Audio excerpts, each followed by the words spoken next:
Another Eurozone country, another threat of an imminent bailout. Italy is the third largest economy that uses the euro, and there are fears it may start plunging in the same direction as Greece and Ireland now. With the euro falling, the amount of money it costs Rome to lend to debt-ridden countries is rising dramatically. Spain, Portugal and Belgium are also at risk of being pulled into the crisis. Doubts about the future of the single currency and the EU itself have been intensified by fresh protests sweeping across Europe, with people angry at facing savage cuts to pay for it all. Let's break down some of this. We're joined now from Berlin by Michael Ross, market analyst and author. Good evening to you. Thanks for being on the programme with us. So what does it mean for the EU and the Eurozone if one of its biggest economies, like Italy, is now coming under this sort of pressure? It doesn't mean the end, in my opinion, because the political will is there to keep the euro with all means. And this is what also ECB's President Trichet today announced, that they will print money in order to make the euro survive. The other question, of course, is if by printing money you can keep the euro. But I mean, we are here on a very political issue. That means if the euro really will go, then Europe also will drown. And this is what nobody wants. On the other hand, of course, there are problems at the periphery. But tomorrow, the ECB will meet again in Frankfurt, and they like to present a package in order to make the euro survive. This package, on the other hand, doesn't mean anything else than printing money, similarly to that what Fed's Bernanke with quantitative easing 2 already had done. But can't you print yourself towards disaster? You say the euro is going to be saved at all costs. Surely there must be a line to be drawn at some point. I'm thinking about Spain, I'm thinking about Portugal, Belgium, the problems they're having. Is the euro really going to be able to survive, or is it kind of just wishful thinking?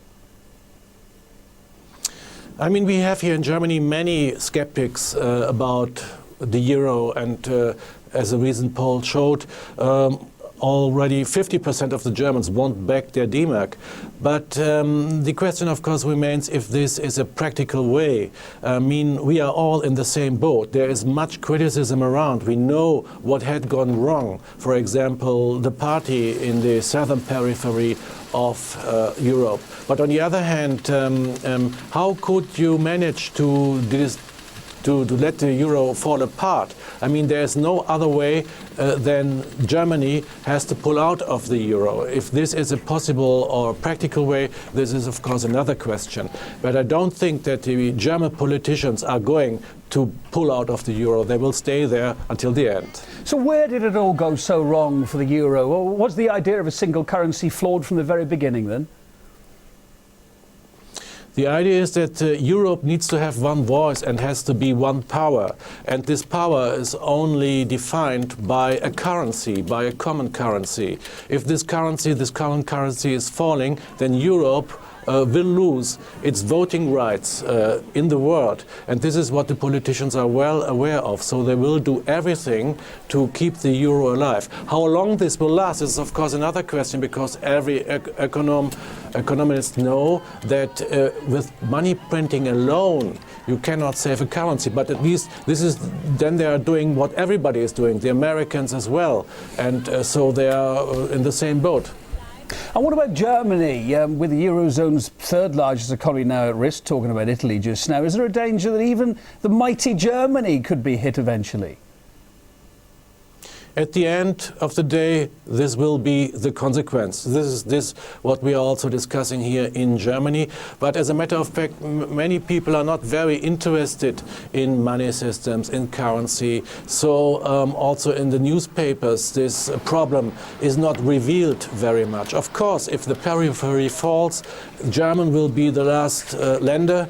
And at the end of the day, also Germany will fall. Finally, if we have interest rates of 4, 5, 6%, also Germany is not able to bear this, and so we will have big problems. But all the politicians want to do at the moment is first and foremost to save some time, and saving time is only possible with Germany. That means that basically Germany will bail out every single country in Europe until it finally maybe also falling, but then we have gained some years and then we will see on what's going on, because on the other hand, you have also to consider that what is going on is something like a currency war.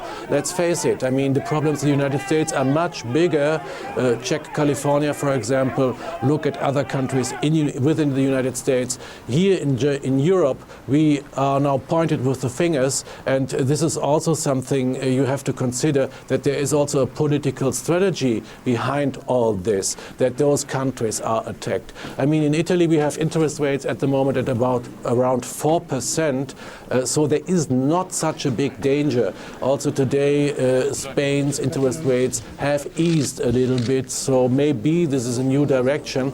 But on the other hand, I think the politicians will do everything to make the euro survive. Also here in Germany, and also many Germans think that this is maybe all right. Michael Ross, really good to have your insight on the programme tonight. Market analyst and author, as you are, talking to us tonight from Berlin. Thank you.